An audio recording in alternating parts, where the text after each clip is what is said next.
for paklay. I will cook for dinner later. Una mong sudan, unya sa dinner. Evening mga alaga, magluto na karon og paklay. Yan siya garlic, onion, ginger, red pepper, tupod, silver soy sauce, black pepper, bay leaves, dato puti na vinegar, carrots, then pineapple tidbits. Nagpainit na itong oil, no? Kailangan gamit minola, coconut oil. Gamit na itong garlic. Okay, the garlic is onion. Humot ang ahos. Ngayon guys, ang food is para sa mga Pilipino na ako. Akong banya is burger iya. So, ano akong routine everyday, magluto kong tagduha kaputasin. Hindi sa akong banya, dahil ito para sa ano. Ginger. Ito yan, kanina dahil. Sunod natin. Ako na yung siyang gibutang soy sauce, vinegar, bay leaves. Sabaw gamay para mahumok na siya, kaya mas lamig siya kaunod.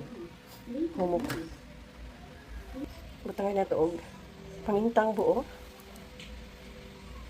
akloban, while nagluto na siya din ha, magdungag nilang pud ko.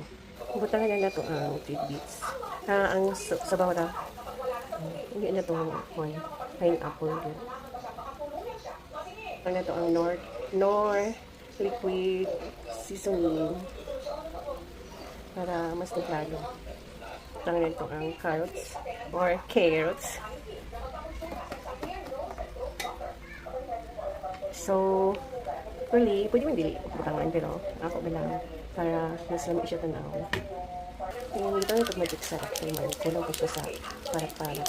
Unya ito na ako ilunod ang pineapple tidbits sa last. Kung hubas-hubas na gamay, iyan ko ano, iyang sabaw. Nato na siyang ibutang. Kung daghan tayo. Nato na siyang pouch. The wealth of Kikas is burger food para sa kumbaya. Kung may burger. Yung nga, kaya dali is kumanag din siya, tiplado na. So, ako lang siyang kung anong gamay kayo. Para mas sumukli. So, muna mong dinner for tonight. Paklay. Pinalitan ako siya. Slice na daan dito sa Alberto's Meat Shop sa Kabagaran.